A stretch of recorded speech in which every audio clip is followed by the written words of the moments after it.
Hey guys, welcome back to my channel. So if you're new here, my name is Jackie. I do makeup videos, hauls, thrift finds, home decor, lookbooks kind of things. If that's something that you're interested, I would love you to hit that subscribe button.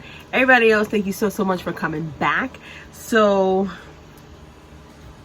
I want to thank Wanda. She gifted me this palette, I want to say a while back, and I've been trying to go through like the palettes that I picked up and stuff. So this one looks like this. It's called Unisex One from Color.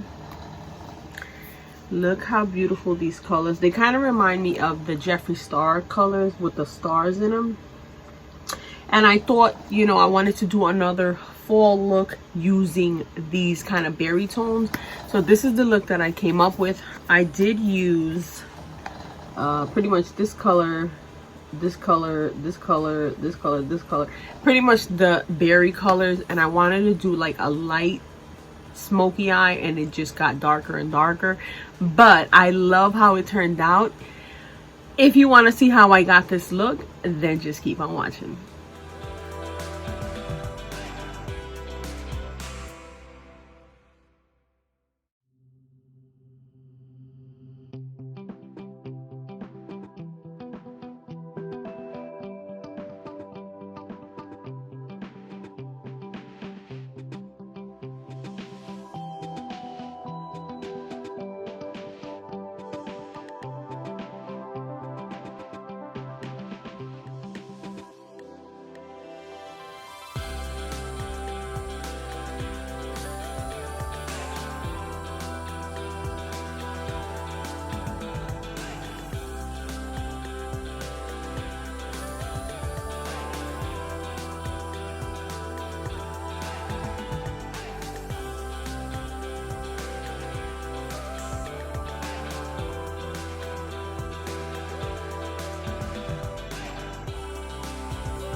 Okay, so this is the look. Love how it turned out. Again, it's using this palette. Wanda, again, thank you so much for this. I love it. I think this is perfect for going into fall. It's got those warm berry colors. It's got, you know, the oranges, not oranges, but you know, like the pumpkin spice kind of colors, and you can do a lot with it. This is the look that I came up with. Let me know what you guys think. I hope you guys enjoyed this video. Foundation I didn't really put in here because I keep doing the same thing, and I'm using this one from Josie Marin. It's the Vibrancy Argan Oil Foundation. I love how this looks because my skin is dry, and even though it's summer, it still has like a lot of dry patches, so this gives it such a nice look. So I hope you guys enjoyed this video. If you did, don't forget to give me a thumbs up. If you're new here and you're still to the end, please hit that subscribe button. Everybody else, I'll see you guys in the next one. Bye guys.